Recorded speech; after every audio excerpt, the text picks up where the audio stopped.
Focus कर, अपना look पर ध्यान रख, हाइट सीख, जिम कर, बॉडी लैंग्वेज सुधार। 3 महीने में तार करियर ना बर्बाद हो जाए, लेकिन 3 महीना अगर तू जीते देव तो तार करियर संवर जाए। 3 महीना से 4 महीना 5 महीना इतना दिन से सिनेमा ना मिले तो लोग ना तरह के चिंते ना बात।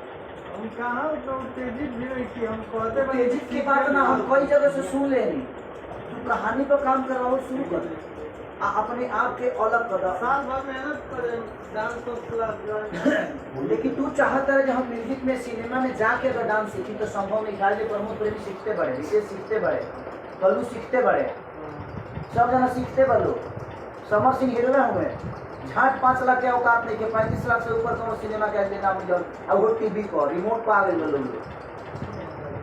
हीरो करा के गए जे हॉल तक जाला, जेकरा खाली 50 रुपये के टिकट कटा के 2.5 घंटा के लाइन लगे तो खड़ा हो गया।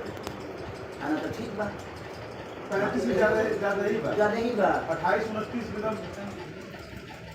सिमट जाता लोग। 28 29 30 बहुत ज्यादा सोच सिफारिश लगा। जब सिनेमा तार शुरू हो जाए तो ताकि 10 सिनेमा लेके लोग बना ली।